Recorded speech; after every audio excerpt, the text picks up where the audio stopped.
Hi guys, welcome back. So this is Vijay Mishra, your constant guide. So कैसे हैं आप सभी लोग? Now this video is very important. इसमें मैं RBI ग्रेड बी की बात करने वाला हूँ. प्रिपरेशन कैसे आपको करनी है? सी है कि मैं ये थोड़ा बहुत आपको मान के चल रहा हूँ कि आपको थोड़ा बहुत ये जो मैथ्स, इंग्लिश, रीजनिंग है इन पे आप काम करते होगे, थोड़ा बहुत आपको पता होगा, चाहे आप जॉब में हो चाहे ना हो. ठीक है, आपको यहाँ पे करना क्या है कि 6-7 घंटा डेली का निकालना है और जो मैं बता रहा हूँ उसको ध्यान सुनिए. इस वीडियो को आप चाहे 1.25x पे लगा लीजिए, चाहे 5x पे लगा लीजिए, लेकिन जो बोलूँगा ध्यान सुनिएगा एक बात. इस वीडियो को मैंने 4 पार्ट में डिवाइड कर रखा है. सबसे पहला पार्ट ये होगा, मैं आपको एग्जाम के पैटर्न के बारे में बताऊंगा, एग्जाम में आता क्या क्या है. दूसरा मैं आपको बताऊंगा कि जो आपके सब्जेक्ट्स हैं हर चीज़ उनको कैसे पढ़ना है और कहाँ से पढ़ना है. ठीक है, ये बहुत इंपॉर्टेंट है. तीसरा मैं साथ में बताऊंगा कि आपका डेली शेड्यूल क्या हो सकता है, कि आप अगर डेली 2-2 घंटा ऐसे करो, मंथ वाइज क्या क्या करना है और वीकली वाइज क्या क्या करना है.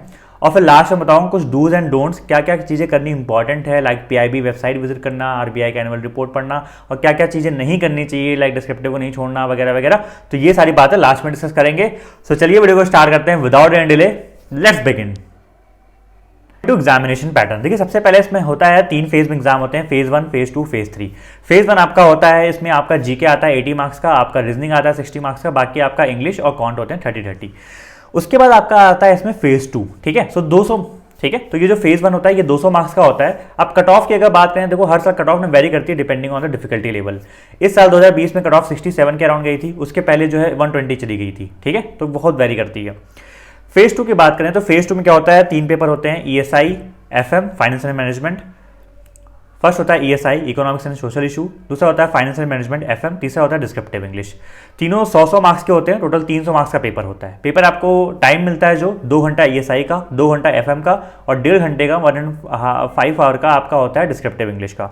और लास्ट में होता है आपका इंटरव्यू. ठीक, फाइनल मिनट बनती है वो फेज 2, और एग्जामिनेशन जो आपका थर्ड फेज होता है उसको मिला के बनती है फेज 1. इसमें सिर्फ क्वालिफाइंग नेचर का होता है. ठीक है, नाउ इसमें बात करते हैं नाउ सेकंड पार्ट पे. सेकंड पार्ट में मैंने क्या बताऊंगा. सबसे पहले हम बात करते हैं इसमें क्या क्या सब्जेक्ट्स हैं, किन किन चीज़ों को आपको पढ़ना है इस एग्जाम को क्रैक करने के लिए, फिर बताऊंगा कहाँ से पढ़ना है. सबसे पहले देखिए मैंने 5-6-7 सेगमेंट में इनको बांट रखा है. सबसे पहले आपका करंट अफेयर्स हो गया, जिसमें आपका जनरल अवेयरनेस, ईएसआई के करंट अफेयर्स और एफएम वाले. ठीक है, दूसरा आपका हो गया ईएसआई का स्टैटिक. तीसरा हो गया आपका एफएम का स्टैटिक. चौथा आपका हो गया रिपोर्ट्स और स्कीम. ये दोनों ही इंपॉर्टेंट है और ये लास्ट के 6 मंथ तक का आपको करना एटलीस्ट इंपॉर्टेंट है. लास्ट में आपका हो गया जो डिस्क्रिप्टिव इंग्लिश है, तो उसको छोड़ ही नहीं सकते हैं. और उसके इन सब के बाद आपका आखिरी में आता है मॉक टेस्ट, जो कि हर एग्जाम में इंपॉर्टेंट होता है. ठीक है, साथ ही साथ ये तो आप कर ही रहे हो, उसके अलावा आपको क्या ऐड ऑन करना है इसमें, आपको इकोनॉमिक सर्वे पढ़ना पड़ेगा, जिसका वॉल्यूम 1 वॉल्यूम 2 दोनों इंपॉर्टेंट है. वॉल्यूम 1 को हमको लगभग पूरा पढ़ना पड़ सकता है ओरिजिनल वाला, वॉल्यूम 2 को हम समरी शीट से कवर कर सकते हैं. दूसरा होता है आपका बजट. साथ ही साथ आपको गवर्नमेंट स्कीम जैसे मैंने बताई तो 6 मंथ की तो करनी ही है, प्लस वो सारी गवर्नमेंट स्कीम्स जो कि कहीं ना कहीं न्यूज़ में रही हैं. जैसे कि एग्जाम में कई बार क्या होता है 1980 की 1985 की भी स्कीम्स आ जाती हैं जो कि अगर न्यूज़ में रिसेंटली रही होती हैं. उसके बाद हमको साथ में आरबीआई की एनुअल रिपोर्ट पढ़नी है. आरबीआई की एनुअल रिपोर्ट बहुत इंपॉर्टेंट है, साल में एक बार रिलीज होती है. हमको आरबीआई की वेबसाइट भी रेगुलरली विजिट करनी है, जिसमें सेक्शंस अपडेटेड वाला पोर्शन होता है. तो इतना चीज़ तो आपको पढ़ना है. ठीक है, नाउ अब एक एक करके बात करते हैं क्या क्या कहाँ से कैसे कैसे पढ़ना है. ठीक है, सबसे पहले मैं देखिए बात करता हूँ करंट अफेयर्स की. देखिए करंट अफेयर्स का सेक्शन इतना इंपॉर्टेंट है कि फेज 1 में ही देख लो कि 80 मार्क्स का आपका करंट अफेयर्स जाता है. तो अगर सोचो आप 80 में से मैक्सिमम स्कोर कर लिए, रिमेनिंग सेक्शंस का आपने सेक्शनल कट ऑफ निकाल लिया, तो आपका फेज 1 तो ऐसे ही निकल जाएगा. तो करंट अफेयर्स इतना ज़्यादा इंपॉर्टेंट है. फेज 2 में भी जो आपके पेपर्स आते हैं, जो मैंने बोला ना 100-100 नंबर के आते हैं, तो उसमें ईएसआई और एफएम दोनों में आपका करंट अफेयर्स का वेटेज अच्छा खासा होता है, खासतौर से ईएसआई में. ईएसआई में आपका आप देखो maximum question current affairs based ही रहेंगे. तो करंट अफेयर्स का ये जो सेक्शन है बहुत इंपॉर्टेंट है. अब करना कहाँ से है, देखो ईएसआई जो करंट अफेयर्स सेक्शन है इसको आप 2 सोर्स से कर सकते हो. एक जो अफेयर्स क्लाउड की मंथली वाली पीडीएफ आती है, आप उससे कर सकते हो. 400 पेज की वो पीडीएफ होती है, लेकिन 1 मंथ का आप करोगे तो कॉम्प्रिहेंसिवली कवर हो जाएगा. या फिर जो एडू टैब की मंथली मैगजीन आती है, आप उससे भी कर सकते हो. वो दोनों लगभग सेम ही है, आप किसी एक कोई पिक कर लो. तो जो एडू टैब की मंथली मैगजीन है वो भी अच्छी होती है, आप उससे ही पढ़ सकते हो. साथ में ये वीकली मैगजीन भी निकालते हैं, आप उनका ही पढ़ सकते हो. नाउ कमिंग टू ईएसआई के स्टैटिक पार्ट. ठीक है, नाउ कमिंग टू ईएसआई के स्टैटिक पार्ट. ईएसआई के देखिए स्टैटिक पार्ट में पहले आपको थोड़ा सा बेसिक स्ट्रॉन्ग करना होगा. आपको पता होना चाहिए कि चीज़ें होती क्या हैं, बीओपी पता होना चाहिए, ईएसआई के जो बेसिक टर्म्स होते हैं बैंकिंग फाइनेंस सब पता होना चाहिए. उसके लिए मैं आपको सबसे बढ़िया चीज़ बताऊंगा। देखो, दो ऑप्शन है, या तो आप रमेश चंद्रा की बुक कर लो या फिर मृणाल सर का जो इकोनॉमिक का लेक्चर है उसको खत्म कर लो। यूट्यूब पे पड़ा हुआ है, आपको मिल जाएगा पूरा, ठीक है। और साथ ही साथ आपके मृणाल चैनल को देख भी लेना, सब्सक्राइब भी कर लेना, क्योंकि वो डेली भी जो वीडियो डालते हैं ना वो कहीं ना कहीं इकोनॉमी से रिलेटेड होते हैं। तो आपको रोज इकोनॉमी के बारे में कुछ ना कुछ पता चलता रहेगा, कुछ रेट्स, कुछ स्कीम, क्या चीज़ें होती हैं वहाँ से आप पता चलता रहेगा। आपको बेसिक आइडिया तो लग जाएगा कि बैंकिंग फाइनेंस होता क्या है, एग्री स्कीम्स कैसे रिलेटेड होती हैं इकोनॉमी से, बीओपी क्राइसिस क्या क्या हुआ था, ठीक है। ये जो सारी चीज़ें होती हैं ये आपको पता चलना होगा। एफएम का स्टैटिक पोर्शन, आप बोलोगे सर वो क्या है? देखिए, फाइनेंस और मैनेजमेंट का स्टैटिक पोर्शन करना बहुत जरूरी है। फाइनेंस और इस देखिए, ठीक है, और इसमें लगभग आपके 30 से 35 चैप्टर्स होते हैं। ये कहाँ से करोगे? ये देखो, एक वैसे बुक आती है प्रसन्ना चंद्रा की बुक, लेकिन वो बुक बहुत ही, पहली बात तो डिटेल्ड है, बड़ी है, उसमें हमको स्पेसिफिक चैप्टर्स करने होते हैं। इससे बढ़िया मैं आपको बोलूँगा कि आप ये जो एरो टाइप की समरी शीट्स होती हैं इनसे कर सकते हो। ये क्या है कि आपको हर चैप्टर वाइज मिल जाएंगी और चैप्टर वाइज इनको आप खत्म कर सकते हो। जो इसमें फाइनेंस वाला पोर्शन है वो जब आप मुनल की इकोनॉमिक्स की प्लेलिस्ट पढ़ रहे होगे ना, तो वहां से काफी पोर्शन आपका क्लियर हो जाएगा, ठीक है। Like stock market, capital market, ये सब आप वहां से पढ़ लोगे। लेकिन जब बाद में पीडीएफ से पढ़ोगे तो वहां से आपका रिविजन हो जाएगा। फिर आता है मैनेजमेंट। मैनेजमेंट भी बोरिंग होता है, लेकिन हमको रटना पड़ेगा कुछ चीज़ें कि किस ऑथर ने क्या डेफिनेशन दी, कैसे कैसे क्या बोला, साथ में इसमें एथिक्स भी ऐड हो गया है, गार्डियन प्रिंसिपल, ये सब आपको पढ़ना पड़ेगा। तो थोड़ा सा ये बोरिंग है, इसलिए मैं बोलूँगा इसको आपको एक हैबिट बना लेनी कि मुझे डेली 1 घंटा तो एफएम का स्टैटिक पोर्शन करना है। एफएम का स्टैटिक पोर्शन एक ऐसा है कि शायद आपको इस पीडीएफ को 2-3 बार करना पड़े, इसलिए स्टार्टिंग में एक बार तो आप कर ही लो और फिर लास्ट में भी जो है दोबारा आपको रिवीजन करना होगा। पूरा रिपोर्ट्स और स्कीम, देखो रिपोर्ट्स की मैं बात करूँ, सबसे पहले आपको रिपोर्ट्स वो सारी करनी है जो किसी फेमस ऑर्गेनाइजेशन ने निकाली हो, like World Bank, UN, UNO, UNFAD. तो अगर इन सब ने कोई रिपोर्ट निकाली तो वो तो आपको करनी ही करनी है, रिपोर्ट, इंडेक्सेस। प्लस जैसे गवर्नमेंट स्कीम की मैंने बात की, तो गवर्नमेंट स्कीम आप चाहे वाली बात, तो चाहे जो सेंट्रल गवर्नमेंट की स्कीम है सबसे पहले उसको खत्म कर लो, जो साथ साथ स्टेट गवर्नमेंट की स्कीम है वो खत्म कर लो। अच्छा, ये मिलेगा कहाँ से आपको? देखो, स्कीम तो जब आप क्या बोलते हैं करंट अफेयर्स करते रहोगे तो वहाँ से आपको मिलता ही रहेगा। प्लस प्लस ध्यान सुनिएगा, ये जो स्कीम्स है ना, इसका पूरा एक पीडीएफ भी आपको मिल जाएगा।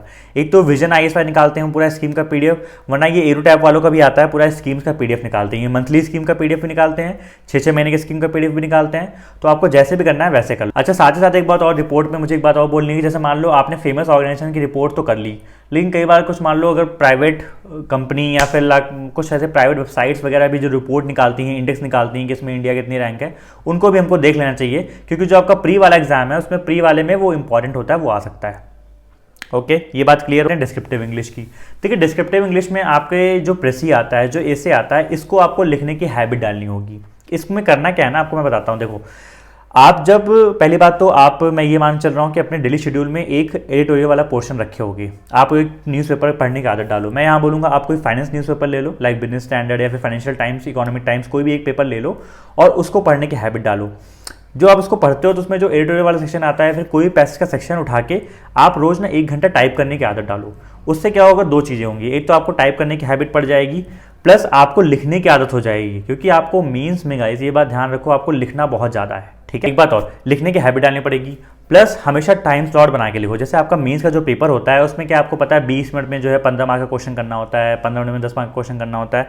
तो 20-20 मिनट का टाइमर लगा के क्वेश्चन करने की आदत डालो। उससे क्या होगा कि आप एक 20 मिनट में पूरा फुल फ्रेम आंसर लिखने की आदत डाल लोगे। आप बोलो सर अभी तो इंग्लिश लिखने की बोल रहे थे, इंग्लिश लिखो, साथ ही साथ आप जो एथिक्स वाली चीज़ें हैं, लाइक फाइनेंस वाली चीज़ें हैं, उनको भी लिखने की एक क्वेश्चन की आदत डालो। उससे क्या होगा, आपको लिखने की आदत हो जाएगी। ये बात समझ में आ गई? तो आई होप मैंने ये समझा दिया क्या करना है, कहाँ से करना है, कैसे करना है, ये बात क्लियर हो गई।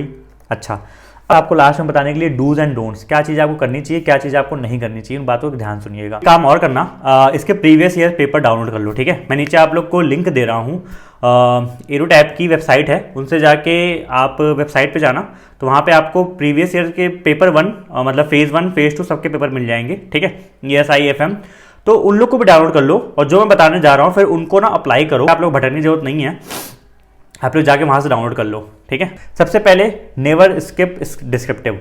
आपको डिस्क्रिप्टिव का एक आंसर डेली लिखना है। मैं बता रहा हूँ डेली लिखोगे, सोचो आप 3 महीने में अगर सोचो 90 दिन है, 90 डिस्क्रिप्टिव आंसर अगर आपने लिख लिए ना, आपकी इतनी अच्छी हैबिट हो जाएगी कि आप मान नहीं सकते, ठीक है। आपको एक फाइनेंशियल न्यूज़पेपर से एक एडिटोरियल डेली पढ़ना है।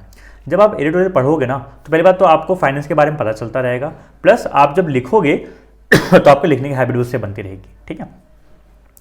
तीसरा, जैसे मान लो जब हम टाइप कर रहे होते हैं तो टाइप करते समय प्लीज़ अपने आप लैपटॉप में जहाँ भी टाइप कर रहे हो ग्रामरली ऑन कर लो, ग्रामरली वेबसाइट को उसका वो लगा लो, बुकमार्क कर लो, ठीक है, एक्सटेंशन ऐड कर लो क्रोम पे। तो उससे क्या होगा कि आपका ग्रामर की चेक होती जाएगी, ग्रामर चेक होती जाएगी। आप इंग्लिश वाला पोर्शन कर रहे हो ना, तो उसमें देखो चेक जब होता है, चेक क्या होता है, आपका ग्रामर, ठीक है, ग्रामर बहुत उस पर मार्क्स कटते हैं, तो ग्रामर आपका एटलीस्ट सही होते जाना चाहिए। साथ साथ जैसे मैंने बोला कि आरबीआई की क्या क्या नोटिफिकेशंस हैं, 3 मंथ की पढ़ना बहुत ज़रूरी है, बहुत ज़्यादा ज़रूरी है। प्रेस मीडिया रिलीज और जो नोटिफिकेशंस आई हैं, कहाँ से पढ़ेंगे, आरबीआई की वेबसाइट पे जाएंगे, वहाँ पे आपको क्या मिलेगा, सेक्शंस अपडेटेड टुडे, वहाँ पे उठा के ना आप हफ्ते में एक बार जाके संडे सैटरडे को उससे उठा के पढ़ लिया करो, तो आप एटलीस्ट अवेयर रहोगे कि वहाँ आरबीआई में क्या चल रहा है। नेक्स्ट इंपॉर्टेंट पॉइंट कि आपको पीआईबी को बहुत ही रिगरसली फॉलो करना है गाइस। पीआईबी जो वेबसाइट है गवर्नमेंट की, उसको आप रिगरसली फॉलो करो, मतलब एटलीस्ट आप रोज़ चले जाओ या फिर हफ्ते में 2 बार 3 बार चले जाओ, जो वहाँ पे आया है उसका नोट बनाने की हैबिट डालो। कई बार क्या होता है, आप मानोगे नहीं, पीआईबी से डायरेक्ट क्वेश्चन उठ के चले आते हैं। डिस्क्रिप्टिव वाला कई बार जो आपका पैराग्राफ है या फिर कुछ भी है वो वहाँ से उठ के डायरेक्टली चला आएगा, ठीक है, इसलिए पीआईबी को फॉलो करना ना भूलें। मैं आपसे बोलूँगा एक इंपॉर्टेंट काम करने के लिए कि आप ये जो ईएसआई मैंने बोला, ये जो मैंने एफएम बोला, इसका सिलेबस का प्रिंट आउट निकाल लो और अपने वॉल पे जहाँ भी पढ़ दो वहाँ चिपका लो। अगर 3 महीने की तैयारी आप करने जा रहे हो तो आपको एटलीस्ट पता होना चाहिए कि क्या क्या चीज़ें आ रही हैं, क्या क्या चीज़ें आप पढ़ रहे हो, ठीक है। दूसरा, जब आप प्री का एग्जामिनेशन कर रहे हो, प्री के मॉक्स वगैरह दे रहे हो, तो एक बात का हमेशा ध्यान रखना, प्री में जीके होती है 80 मार्क्स की होती है, और उस 80 मार्क्स में जो आपका 50% पेपर होता है, आप ध्यान से अगर देखो तो वो टोटली स्कीम्स या फाइनेंशियल अवेयरनेस पे होता है। तो आप स्कीम्स और फाइनेंशियल अवेयरनेस को जितना ज़्यादा ध्यान रखोगे, जितना ज़्यादा अच्छे से याद करोगे, वो आपको उतना ही हेल्प करेगा, ठीक है। ये तो इंटरव्यू टिप है, वैसे फिलहाल ये बहुत बात की बात है, लेकिन आप अगर किसी ऑर्गेनाइजेशन में कर रहे हो काम, लाइक बैंक में काम कर रहे हो एज अ क्लर्क या फिर ऐसा पीओ, तो आप जो चीज़ें पढ़ रहे हो या फिर जो चीज़ें कर रहे हो उनको भी अच्छे से सीखते जाओ। इंटरव्यू में अगर आप जब जाओगे तो आप ग्राउंड है उससे ज़रूर क्वेश्चंस आएंगे और भर भर के क्वेश्चन आ सकते हैं, ठीक है। मान लो आप बैंक में काम करो तो आपने क्या काम किया, उसमें वो डिग डीप डाउन कर सकते हैं, ठीक है। तो आपको पता होना चाहिए कि क्या चल रहा है। आपको डेली शेड्यूल कैसे बनाना है, डेली शेड्यूल में आपको देखो डेली नहीं बताऊंगा, लेकिन आपको बता रहा हूँ कि आपको वीकली मंथली कैसे कैसे करना है। स्टार्टिंग में ना आप एक काम करो, जब 4-5 घंटा आप डिवोट करो, सबसे पहले आपको ये ध्यान रखो कि आप current affairs daily plus FM का स्टैटिक डेली प्लस ईएसआई का स्टैटिक, ये 3 चीज़ आप कर रहे हो। 2-2 घंटे चाहे कर लो, चाहे 1.5 घंटे 2 घंटे कैसे भी कर लो, वो आपके ऊपर है, लेकिन ये 3 चीज़ आप स्टार्टिंग में कर रहे हो। ये आप आराम से 1 महीना करो। 1 महीना में करने में ये बोल रहा हूँ, 1 महीने जब आप करोगे ना, तो 1 महीना आपका टारगेट ये होना चाहिए कि मेरा एफएम स्टैटिक और ईएसआई स्टैटिक साथ साथ खत्म हो गया है, प्लस 1 घंटे आप डेली डिवोट कर रहे हो डिस्क्रिप्टिव इंग्लिश के लिए। जैसे मैंने बोला, एक आंसर आपको डेली लिखना है, एक आंसर आपको डेली लिखना है, ये बात ध्यान रखिएगा। तो ये तो आपका हो गया डेली का, ठीक है, ये तो हो गया 1 महीना। तो दूसरा महीना आपका स्टार्ट होगा, तो वहाँ पे आपको फिर ज़्यादा फोकस करना है किस पे, रिपोर्ट्स पे, स्कीम पे, आरबीआई की नोटिफिकेशंस पे, आरबीआई की एनुअल रिपोर्ट पे, बजट पे, इकोनॉमिक सर्वे पे, क्योंकि आपका जो बजट इकोनॉमिक सर्वे तब तक वो फरवरी में आ भी जाएगा, ठीक है। तो ये सारी चीज़ें आपको करनी है 2nd मंथ में, और फिर 3rd मंथ से आप लग जाना सिर्फ और सिर्फ revision mock test, revision mock test, ठीक है। तो इस हिसाब से पूरा आप मंथली और वीकली प्लान बनाओ अपना, और गाइस स्टार्ट कर दो तैयारी, ठीक है, अच्छे से तैयार करो। Wish you all the best, और ये वीडियो अपने फ्रेंड्स के साथ जरूर शेयर कर देना। Bye bye, have a great day.